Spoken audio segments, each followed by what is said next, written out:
Lo siguiente que voy a hacer es saludar a nuestros dos tertulianos que se suman al debate de esta noche. Marta Rivera de la Cruz, buenas noches y bienvenida. Con ella hablaremos de economía, también con Pablo Iglesias. Pablo Iglesias, buenas noches y bienvenido a la sexta noche.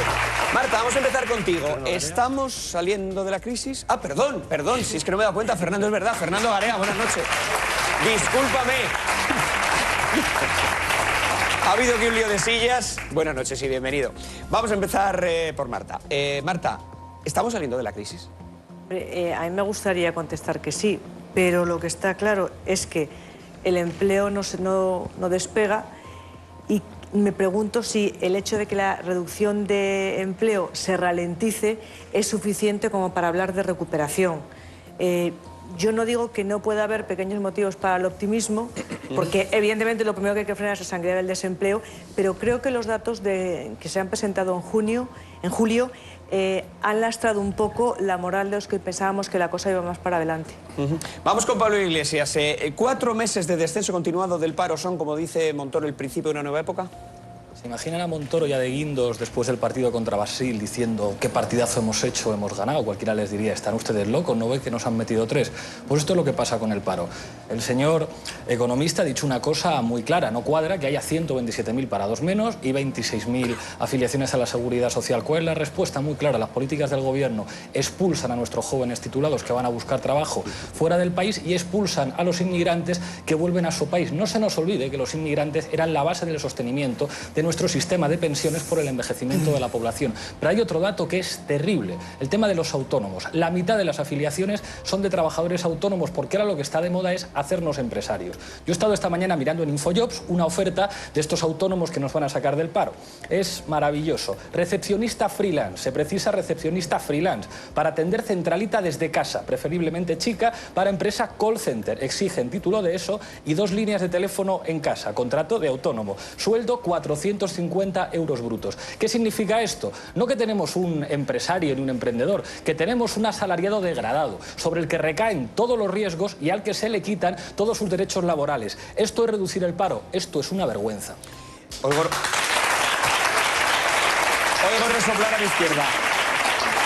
Me da que Francisco Marrón no estás de acuerdo. Se queda muy poquito, vamos, queda muy poquito. En septiembre, octubre, noviembre vamos a ver quién tiene razón. Si es muy sencillo. Ya de momento los servicios de estudios que desde la izquierda se aplaudían y decían, se están mostrando... La semana pasada ya están corrigiendo al alza las previsiones del gobierno. Los servicios de estudio que la izquierda consideraba como la verdad revelada. Decían, el servicio de estudios del BBVA, el del Banco de España, porque ha cambiado el ciclo, si es muy sencillo. En el año 94, 95 y 96, cuando cambió el ciclo, la gente no nos dimos cuenta.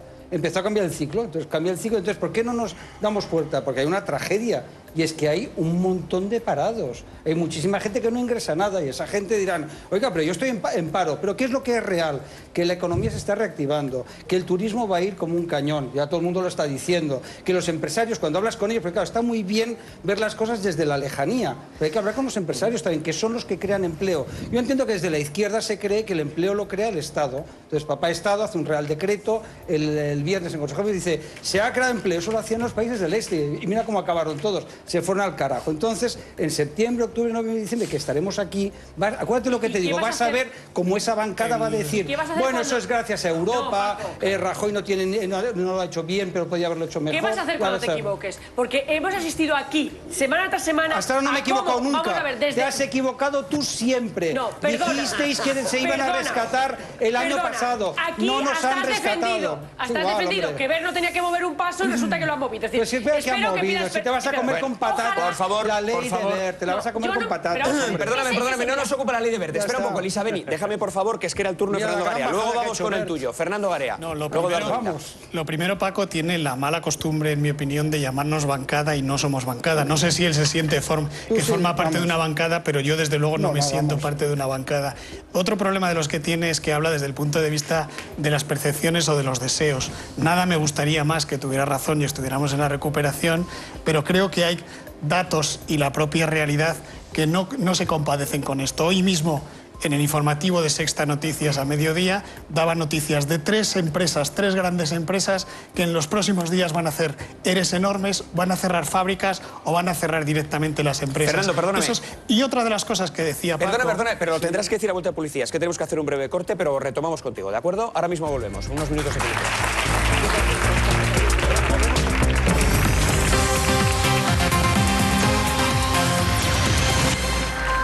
2 minutos para que sea la 1 de la mañana. Estamos hablando de si esos 4 meses de caída del paro, el último mes una caída histórica, están suponiendo ya la recuperación económica. Fernando Garea tenía el turno de palabra.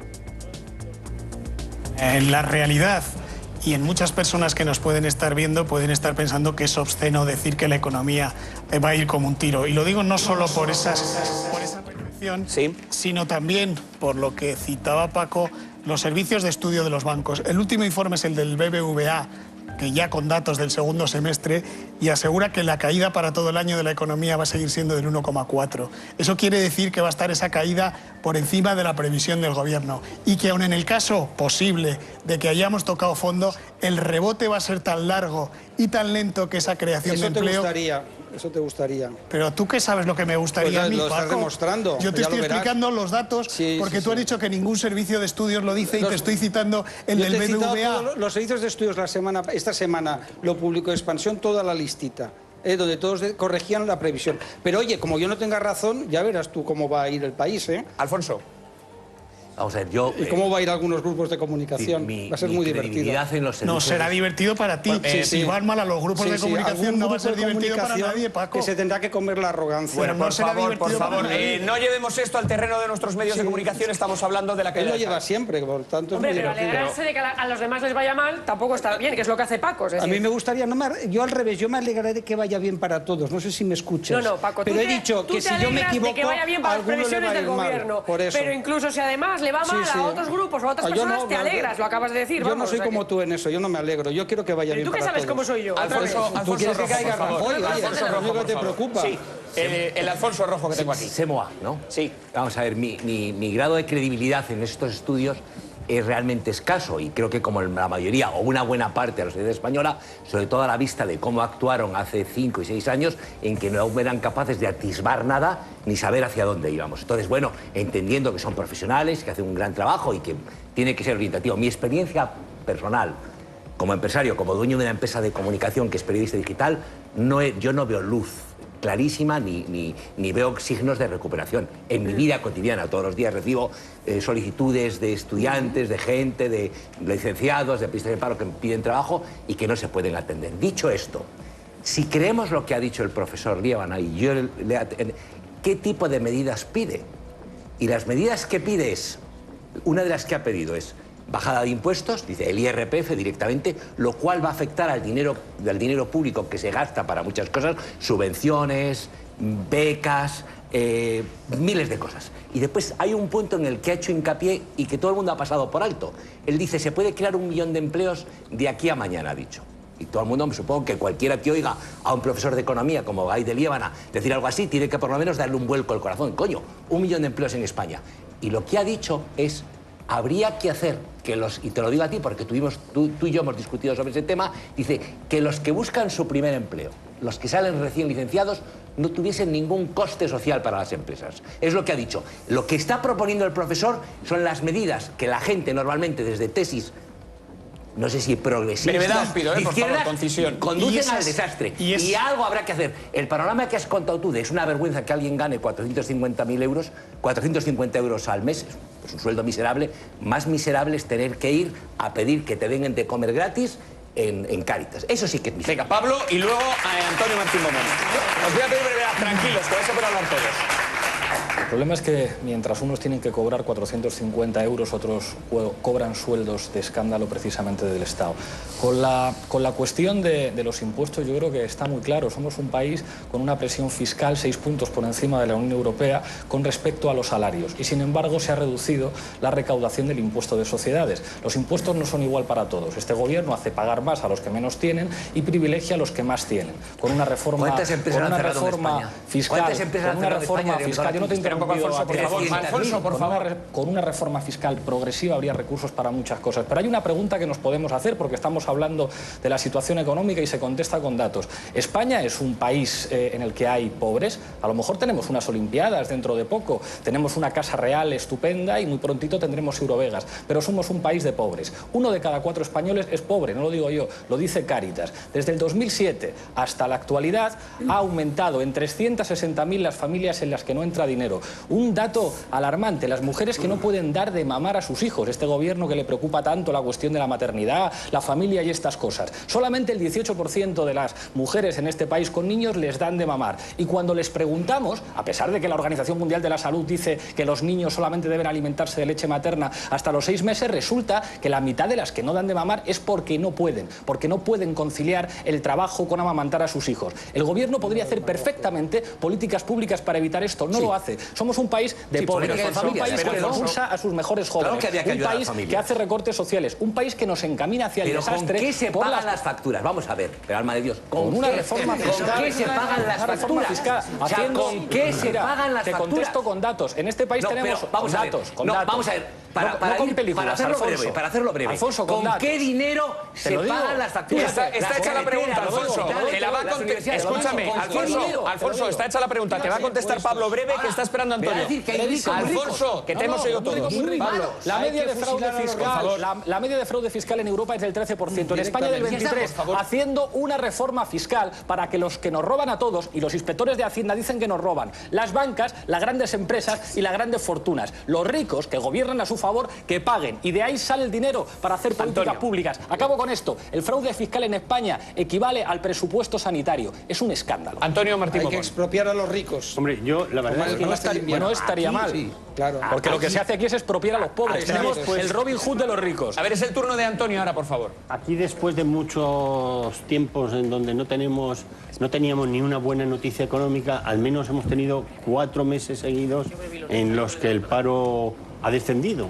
Y por tanto, bueno, pues yo creo que hay que alegrarse, porque aunque solo sea por la gente que ha encontrado empleo, pues hay que alegrarse. Pero sin embargo veo algunos que se enfadan mucho porque haya noticias positivas. Y a mí me preocupa que haya gente en España que se enfada porque hay noticias positivas, porque además, os voy a decir una cosa, si estamos llegando a lo que estamos llegando es porque todos los españoles nos hemos apretado el cinturón. Y por tanto es por el sacrificio de todos los españoles. Y cuando se tira piedras contra un gobierno, al final estamos tirando piedras contra todos los españoles que somos los que nos hemos sacrificado. Y solamente decir una cosa más a este respecto. Este gobierno, precisamente, lo que no se le puede acusar es de haber hecho triunfalismo con el tema de la crisis económica. Desde que llegó, quiso distanciarse de la política de los gobiernos de Zapatero, que anunciaban brotes verdes constantemente y perdieron la credibilidad anunciando brotes verdes, y evidentemente puso la realidad económica de manera cruda, casi siempre. Y por consiguiente, ahora empieza a decir que estamos dando la vuelta a la esquina de la crisis. Bueno, pues yo al menos le daría el margen de la duda. Venga, tenemos que... Eduardo Inda, por favor. No, yo creo que estos datos son buenos, pero no deja de ser una gota en el océano. Hay que esperar a la EPA, la encuesta de población activa, que es la que de verdad nos va a dar la foto fija real en este momento y de alguna manera la foto móvil. Todo lo demás es hacer castillos en el aire, ¿no? Y en cualquier caso, no podemos olvidar una cosa, que para poder decir que vamos bien económicamente, para poder generar empleo neto, hay que crecer al 1,5–2%. Y los indicadores avanzados que tiene el Ministerio de Economía hablan de una recuperación, de un crecimiento a finales de año del 0,2–0,3%, pero todavía muy lejos de ese 2% que hace falta para crear empleo de verdad, que es el empleo neto. Bueno, el saldo entre el número de gente que va al paro y la gente que entra a trabajar. Vamos a apuntar más datos. Perdóname, Antonio, que tenemos una persona esperando que pueda arrojar más luz sobre todo esto. El aumento de impuestos parece no tener fin. Tabaco, alcohol, aire acondicionado, justo en verano, y luz. Hablamos de estas subidas con Santiago Carcar, periodista de Infolibre. Santiago, buenas noches. Muy buenas noches, Iñaki. Bueno, en primer lugar, arrójenos un poco de luz, aunque esté últimamente más cara que nunca, con respecto a estas subidas, porque el gobierno creo que ha hecho ya 30 subidas de impuestos desde que manda Rajoy. Sí, Efectivamente, digamos que se ha ido tocando todo en diferentes momentos: diciembre de 2011, febrero de 2012, septiembre de 2012, enero de 2013, y hemos ido tocando todo: el IBI, el IVA, el IRPF, impuesto de sociedades. Es decir, hemos ido picoteando, intentando, digamos, rascar fondos de allí donde podía haberlos. Santiago, me llama la atención sobre todo el caso de la luz. Ha subido un 60% en los últimos 5 años.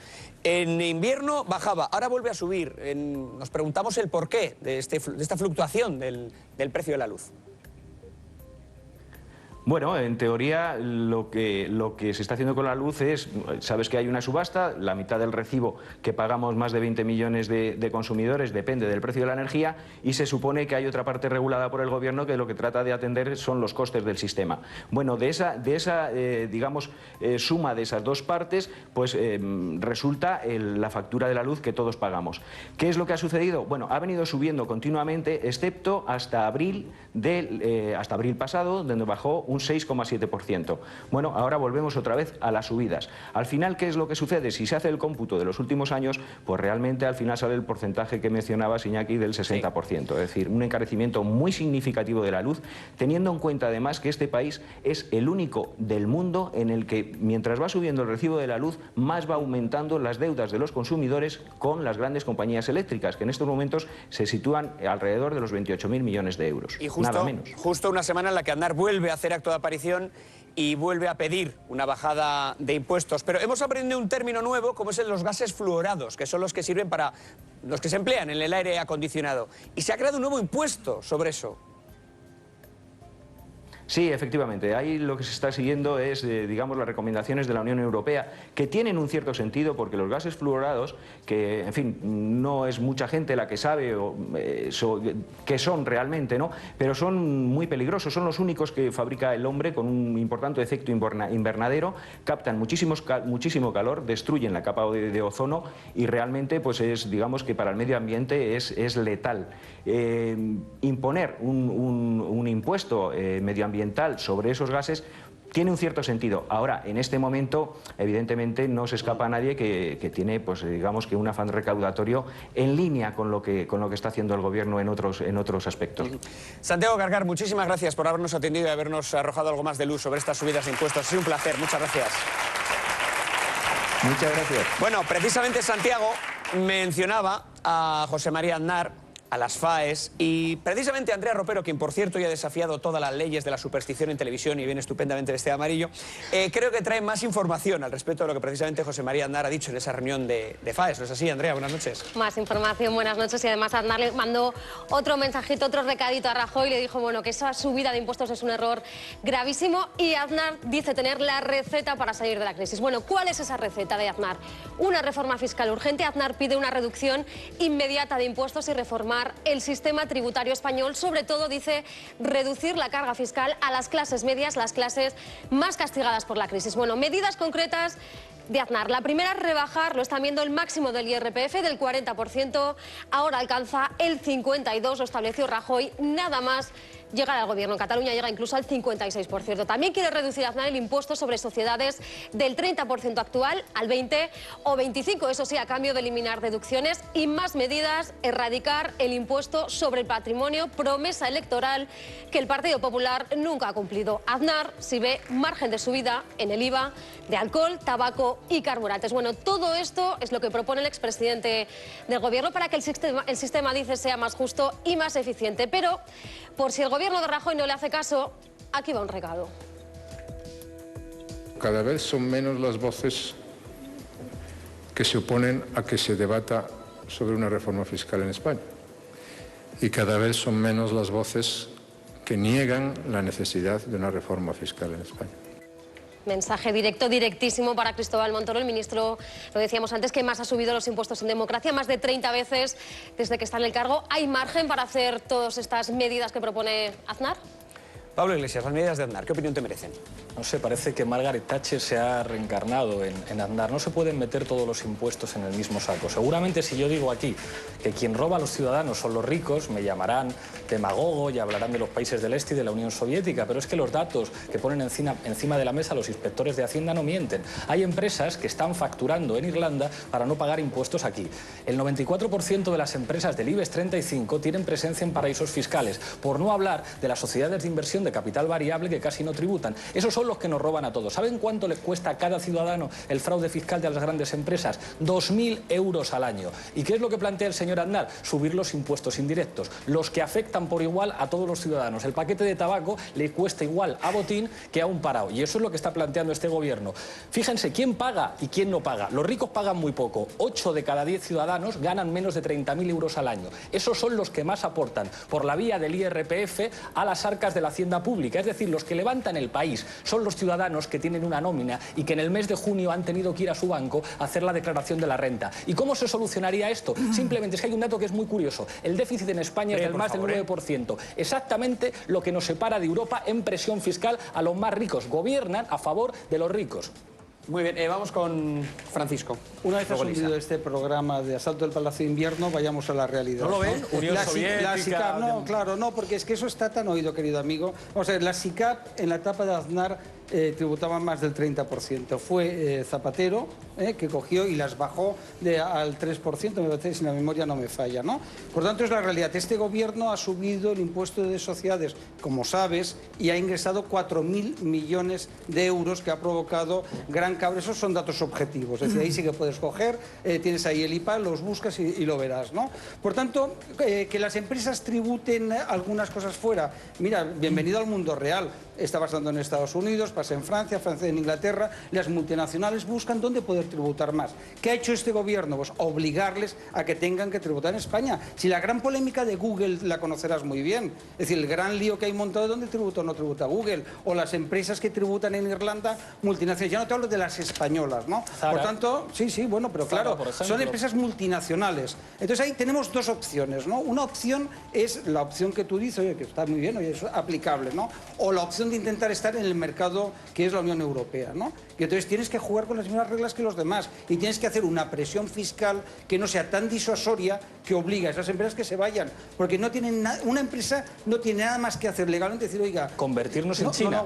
¿Cómo? Convertirnos en China, hacer como los chinos. China es decir, no pagar a la clase trabajadora sueldos de miseria para ser más productivos. No puedo creer Ese es el modelo del sur de Europa. Tú que has viajado por Europa y Estados Unidos, hay que ser competitivos. Realmente, tendrás que ser competitivos con lo que puede ser competitivos en competitivos Europa. A costa de los mismos. No fabricando aquello Paco, que pero tus entonces, obligados... ¿por qué han aumentado en los últimos 2 años en un 5,4% los multimillonarios en España? Es que es alucinante. O ha aumentado el consumo de productos suntuosos. Vamos a ver. ¿Por qué los ricos viven mejor en este país desde que hay crisis y la gente normal eso vive con la peor? cantidad de Son empresas datos. que han quebrado, eso no son datos. ¿Cómo que no? 5,4% más de ricos en este país. Son datos. Por favor, no puedes mezclar en ese terreno. La gente hay que mirar, es que eso es un viejo debate. Habrá que ver, que tuve con Fernando Berlín ahí hace unos días, ¿no? Habrá que ver cómo han conseguido el dinero. ¿Qué es eso de criminalizar a los ricos? Bueno, es el turno de... ¿Qué es eso de criminalizar a los ricos? Yo no sé si tendrás algún familiar empresario en tu familia. No lo sé ni te lo pregunto, ¿no? Pero, hombre, si lo tienes, supongo que será gente honrada. Es decir, los empresarios sí, pero los ricos últimamente van a la cárcel. Ha ido a la cárcel el portavoz de los empresarios. Ha ido a la cárcel por no hacer el mismo debate todo el tiempo. Espera, que nos va a marcar qué debate podemos hacer. No, sigue. Voy a darle la razón a Aznar en parte de lo que dice. Fíjate tú. Por dónde van los tiros. Es verdad que en este país ahora mismo hay personas que de los 12 meses del año trabajan 7 para todos y 5 para ellos. Y hay personas de clase media que trabajan al menos 4 meses del año para todos y el resto para ellos. La presión sobre la clase media es enorme, es decir, es enorme. Y mientras esa presión siga siendo así de fuerte, es muy difícil que fluya el consumo en este país, que es una de las cosas que necesitamos para reactivar la economía. Por lo tanto, es verdad que la presión fiscal sobre esas capas de, además, personas que tienen nóminas, que son los que son controlados claramente por Hacienda, es muy fuerte. Disiento con Aznar en que no nos dice cómo recuperar ese dinero de esa presión, que es verdad que hay que bajarle a las clases medias, ¿de dónde la sacamos? Pues subiendo la economía. economía. No, él la quiere sacar de un sitio y a mí me parece que efectivamente hay que sacarla. La economía la has entendido mal. Hay que sacarla. No la he entendido nada de mal, Paco. Y el crecimiento económico aumenta los ingresos del Estado. Vamos a ver, Paco. Te doy, yo lo explico en clase, te lo puedo contar. Si quieres, no me importa, te lo hago. No soy tan listo como tú, eso sí. No, ya es evidente que no es tan listo como yo. Sabe media España que no es tan listo como yo, vamos. O sea, no hace falta que nos debatamos aquí. Bueno, esta escena de matrimoniadas... Lo cierto es que no me deja terminar. A ver, que acabe Elisa, Beni, por favor. Francisco, le dejamos acabar. Le dejamos acabar, por favor. Francisco, le dejamos acabar porque está esperando Eduardo Inda. Bueno, pues efectivamente, a mí me parece que esos ingresos que se dejen de percibir por la presión sobre las clases medias, efectivamente hay que sacarlos de la SICAP, de la inexistencia del delito fiscal en este país, que es como si no existiera, de las inspecciones fiscales, etcétera, etcétera. Primero de Venga, Eduardo Inda, por favor, luego Marta. Matrícula de honor en economía en mi carrera también, por cierto. Oye, Eduardo Inda, por favor. No sé si hablar porque son tan listos ellos dos que a lo mejor queda mal, pero en cualquier caso... Puedes probar un poco. Yo soy un humilde ciudadano y voy a hablar como tal, ¿no? Yo también, A Pablo Iglesias hay que decir que para crear riqueza hacen falta trabajadores y empresarios. Si faltan uno de los dos elementos, no se puede crear riqueza, es imposible. Y yo creo que hay más empresarios honrados que empresarios sinvergüenzas. Y los empresarios, tú lo que has venido a decir, como si fueras Pablo Iglesias, el de hace un siglo, con una retórica similar, es que todos los empresarios roban. Eso no es así. El segundo, no, eso lo has dicho antes, lo has dado a entender. Todos los empresarios roban. Sí, eso es lo que has venido a decir. Sí, los grandes empresarios que los empresarios normales no son ricos. Pero en cualquier caso, para generar empleo en este país hay que bajar los impuestos. Yo no conozco, lo digo siempre, un solo país que haya crecido económicamente subiendo los impuestos como ha hecho este gobierno. Y por eso el señor Aznar tiene toda la razón.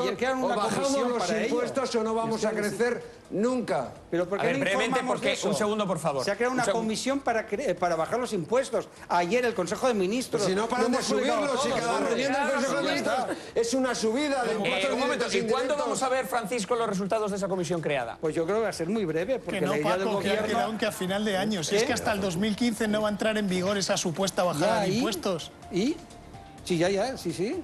Pero no estás diciendo que la economía va a ir como un cañón y que el gobierno ya la ha puesto en marcha. Yo sé que tú crees que no, pero déjame que yo creo lo que quiera. Espera un momento. Es que el 2015 es muy lejos. Déjame explicar a mí lo que creo. Lo que estoy diciendo es que si creéis que es tan buena la bajada de impuestos y tú estás diciendo que el gobierno ha puesto en marcha esa bajada de impuestos... No me has oído. Lo que hay, una comisión para estudiar. Lo que no hay es que manipular y hay que decir la verdad y hay que explicar que esa bajada de impuestos, si se hace... Sí, claro que sí. Yo manipulo. Va a entrar en vigor en el... Lo habré aprendido de ti, de tu periódico. Por favor, hombre. Vamos a ceñirnos al debate. Hombre, por favor. Que siga Marta, que siga. No, Fernando, acaba, por favor. Acaba, por favor. No. Vamos a terminar.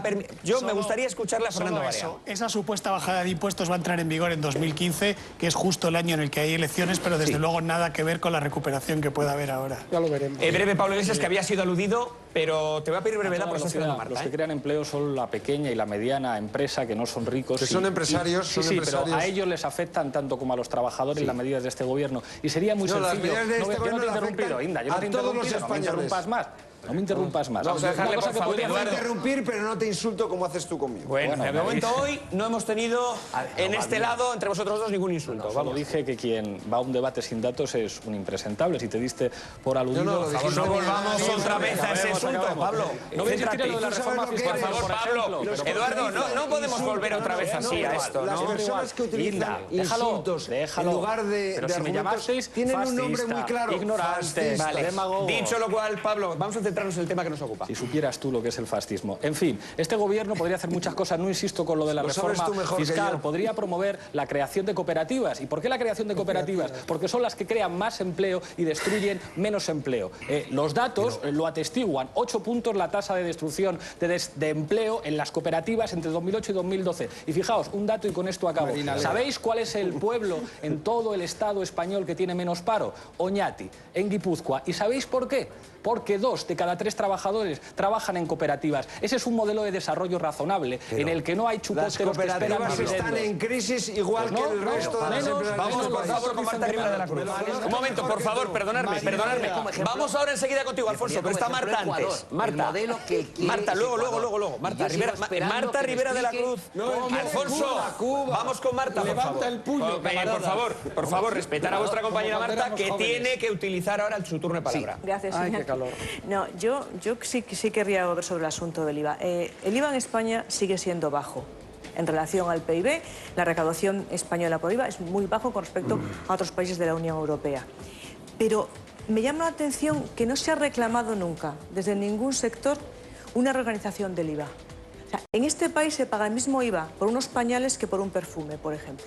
En este país paga el mismo IVA un terminal móvil de última generación que un frigorífico. Entonces, yo me pregunto si no ha llegado el momento de coger también ese toro por los cuernos. Ya que se está tocando el IVA del whisky y no el IVA del vino, o el IVA de la ginebra y no el IVA de la cerveza, y el IVA del tabaco y no el IVA del pan, que me parece muy bien, que hay un tipo mínimo de IVA para productos culturales como los libros. Si no ha llegado el momento de tocar también otros IVAs y de reorganizar el IVA.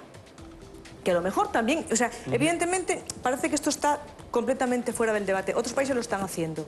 En Francia hay un tipo súper reducido de IVA de un 2,1% para productos como el agua o como, por ejemplo, y hablamos de cultura, para representaciones teatrales durante las primeras 140 representaciones. Aquí 21%. Y aquí estamos hablando del 21%, o sea, de 10 veces más. Y sin embargo, eso es una cosa que ni siquiera se pone sobre la mesa. Alfonso. Vamos a ver, es decir, antes de nada, hay que luchar contra el fraude fiscal. Los que más tienen que contribuir más al esfuerzo común porque es obligado, porque es de justicia, hasta lo dice el Papa, de todo el mundo. Es que cae por su peso. Ya está. Dicho esto, frente al panorama que tenemos, yo iba a citar el título de un libro de Lenin, que ni os sonará, que era el ¿qué hacer? Habrá que hacer algo. Es, ¿qué hacer? Es decir, o sea, si hay 6.200.000 parados, y lo aceptamos como válido, si hay un 57% de paro juvenil, algo habrá que hacer. Y entre lo que habrá que hacer hay dos cosas. Una es gastar menos. No necesitamos universidades a granel, más de 230 centros universitarios en España. ¿Diputaciones? No necesitaremos 45 aeropuertos internacionales. Es que siempre no necesitaremos 45 aeropuertos internacionales, algunos de ellos a menos de 30 kilómetros del de al lado. No necesitaremos piscinas municipales olímpicas en todos los ayuntamientos, que ya las tenemos, ni polideportivos. Y necesitaremos modificar las reglas del juego. Y las reglas del juego es permitir que el 80% de los creadores de empleo, que son las pequeñas y medianas empresas, pague menos impuestos, pague menos costes sociales. Lo que dijo el profesor, no podemos darle dinero a los políticos para que se lo gasten. Fernando Garea, te voy a pedir mucha brevedad, Subvenciones a estos. Muy rápido, Alfonso, tienes razón en que se quiten los gastos superfluos, algunos de esos tú has apuntado. Pero España tiene un problema no tanto de gasto como de ingresos. Es decir, en el IRPF, por ejemplo, el tipo máximo es del 52 y sin embargo la recaudación media es el 17, muy por debajo de la del resto de otros países. ¿Sabes por qué? Porque hay tal cantidad de deducciones que al final ha terminado por ser injusto y desproporcionado. Una frase, por favor, para Antonio. A veces no por favor, Alfonso, una frase para Antonio. Perdóname. Soy el único que no ha hablado, El 90% de las empresas en España son pequeñas y medianas empresas. Ese es el tejido empresarial español. Evidentemente, si queremos reactivar la economía, tenemos que reactivar estas empresas. La única manera de reactivar ahora mismo estas empresas y las clases medias es bajando los impuestos. Bajando los impuestos a los ciudadanos y bajando los impuestos a las pequeñas y medianas empresas. Es más, el problema de recaudación que vosotros decís se está teniendo porque estamos llegando ya a tener impuestos prácticamente confiscatorios. Claro, y bajando los impuestos y reactivamos la economía, se recaudará mucho más.